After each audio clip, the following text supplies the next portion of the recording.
Hello दोस्तों, नमस्कार। स्वागत है आप सभी का अपने YouTube चैनल साहित्य ज्ञान धारा में। आशा करती हूँ आप सभी लोग स्वस्थ होंगे एवं अपनी तैयारी में लगे होंगे। तो जो प्रश्नोत्तरी हम लोग पढ़ रहे थे वो कल पूरी हो गई। आज हम लोग देखेंगे घटना चक्र की पुस्तक से भाषा विज्ञान के बारे में। भाषा विज्ञान की 2 वीडियो हम लोग देख भी चुके हैं जो अपलोड की जा चुकी है यूट्यूब पे।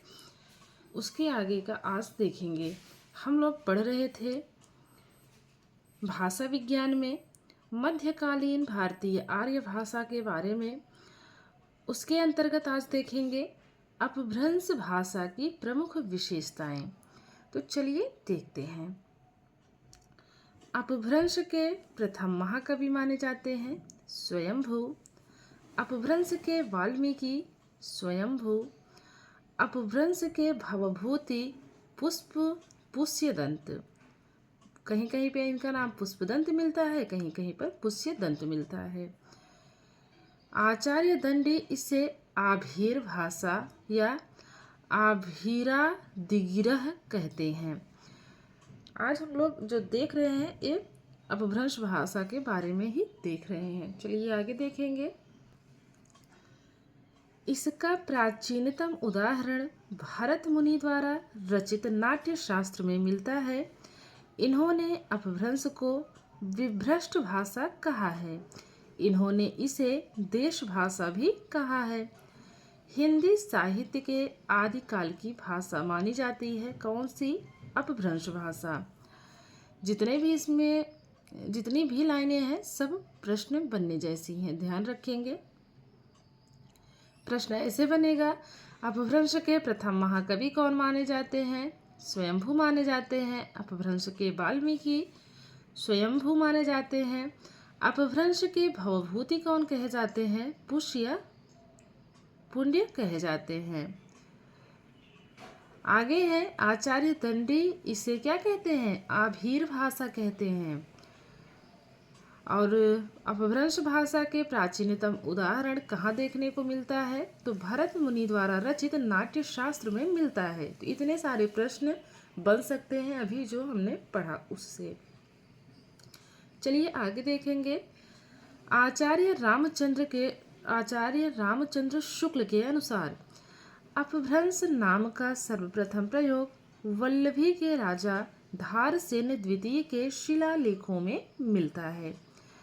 अपभ्रंश शब्द का सर्वप्रथम प्रामाणिक प्रयोग पतंजलि के महाभाष्य में मिलता है।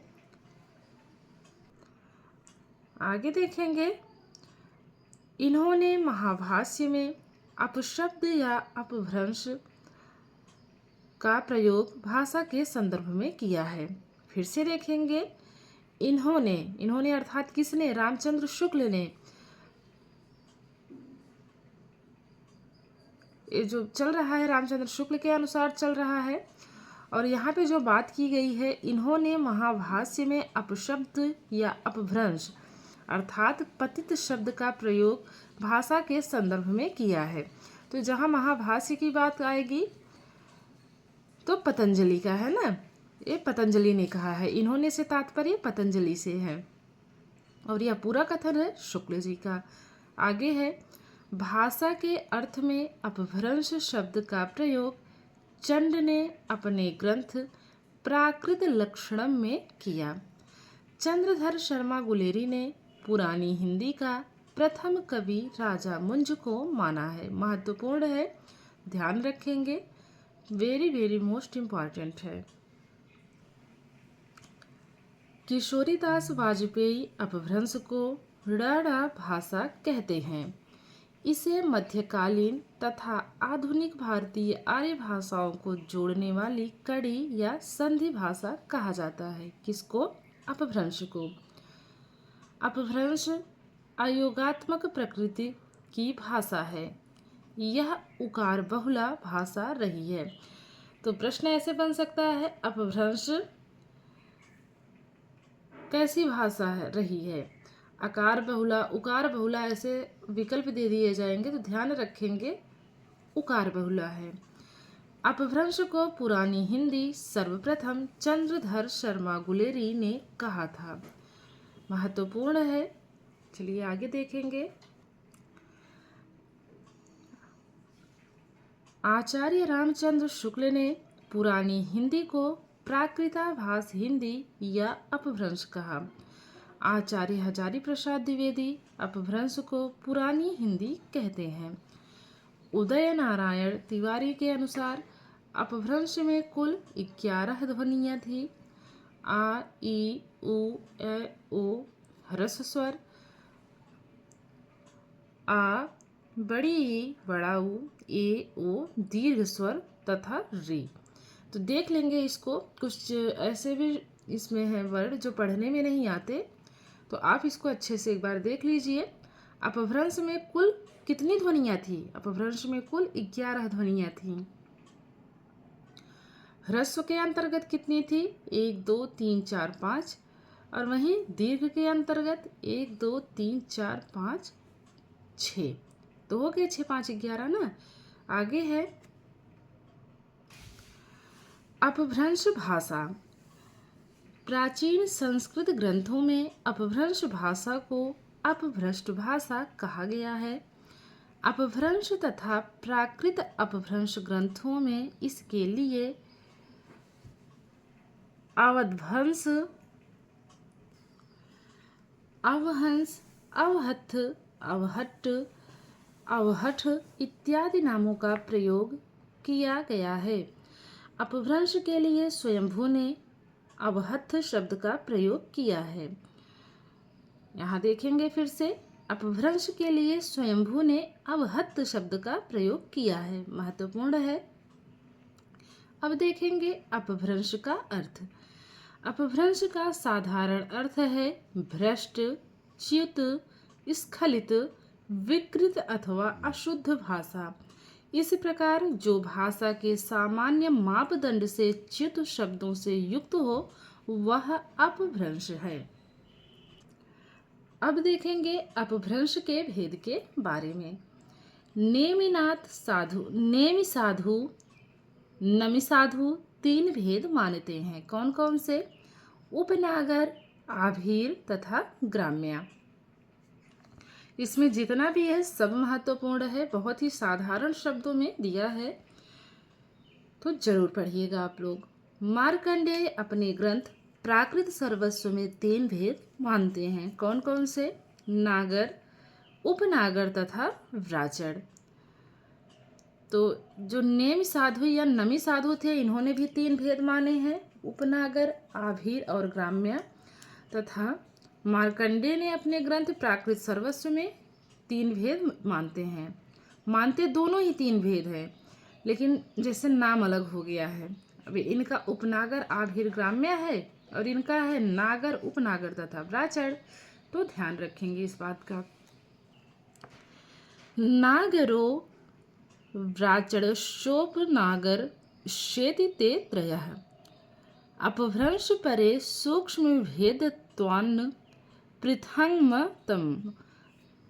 तो ये क्या है? प्राकृत सर्वस्व से लिया गया है। और प्राकृत सर्वस्व है किसका ग्रंथ?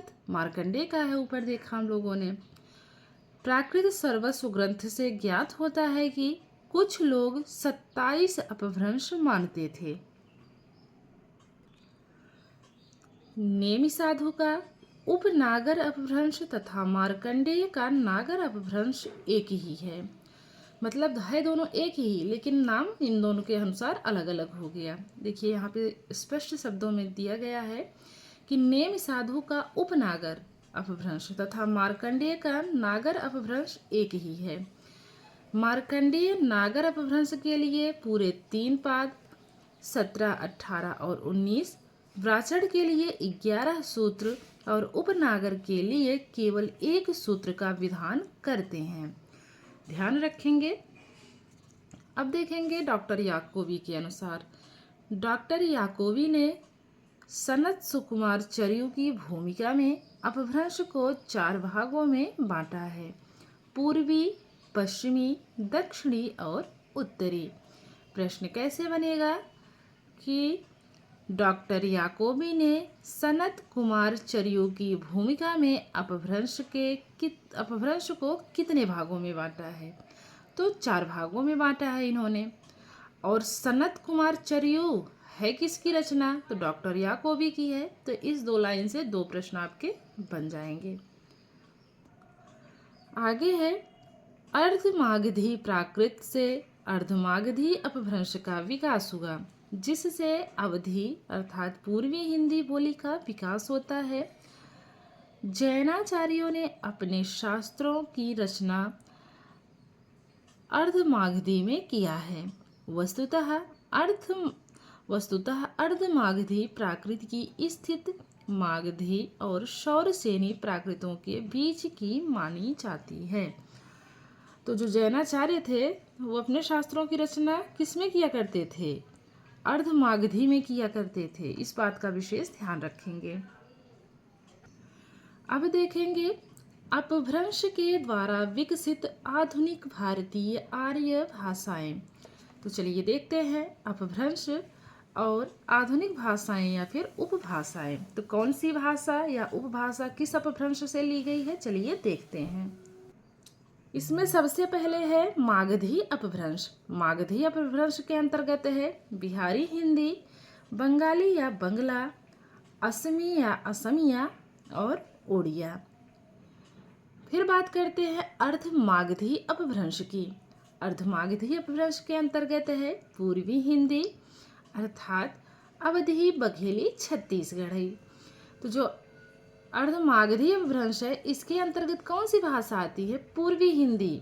और पूर्वी हिंदी के अंतर्गत कितनी उपभाषाएं हैं? तो 3 हैं, अवधी, बघेली, छत्तीसगढ़ी। अब बात करेंगे शौरसेनी अपभ्रंश की। शौरसेनी अपभ्रंश पश्चिमी हिंदी, खड़ी बोली, कौरवी, ब्रज बुंदेली, कन्नौजी, हरियाणवी या बांगरू, राजस्थानी हिंदी, गुजराती, पहाड़ी हिंदी। फिर से देखेंगे शौरसेनी अपभ्रंश के अंतर्गत कौन सी भाषा आती है? पश्चिमी हिंदी, राजस्थानी हिंदी, गुजराती हिंदी और पहाड़ी हिंदी। और पश्चिमी हिंदी का ही क्या नाम है? अन्य नाम है खड़ी बोली, कौरवी, ब्रज, बुंदेली, कन्नौजी। ये पश्चिमी हिंदी के अंतर्गत सब आएंगे। अब बात करते हैं ब्राह्मण अपभ्रंश की।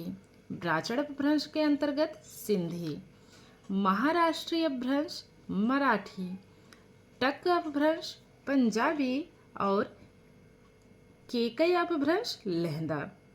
तो ध्यान रखेंगे बहुत ही स्पष्ट वर्गीकरण इसमें दिया गया है। कुछ विद्वान पहाड़ी हिंदी का विकास खस अपभ्रंश से मानते हैं। जॉर्ज ग्रियर्सन ने भोजपुरी, मैथिली तथा मगही को संयुक्त रूप से बिहारी हिंदी नाम दिया। मोस्ट इम्पॉर्टेंट है, इसको जरूर याद रखेंगे। उसके बाद है विभिन्न विद्वानों के अनुसार आधुनिक भारतीय आर्य भाषाओं का वर्गीकरण। तो इसको हम लोग कल देखेंगे। आज की वीडियो यहीं तक रखेंगे। आशा करती हूँ आपको वीडियो ज़रूर अच्छी लगेगी। भाषा विज्ञान पढ़ने में थोड़ा सा टफ लगता है, लेकिन प्रश्न यहाँ से भी बनते हैं, तो इसलिए पूरा वीडियो आप लोग ज़रूर देखिएगा। जितने भी साथी चैनल से जुड़े हैं, बहुत बहुत आभार सबका, सभी का बहुत बहुत धन्यवाद। और प्लीज़ आप लोग चैनल से जो लोग पहली बार वीडियो देख रहे हैं वो लोग ज़रूर जुड़ें और चैनल को सब्सक्राइब करें, ताकि ऐसी ही वीडियो आप लोगों तक पहुंचती रहे। तो मिलते हैं नेक्स्ट वीडियो में। तब तक के लिए सभी को जय श्री राधे कृष्णा, जय श्री सीताराम, नमस्कार।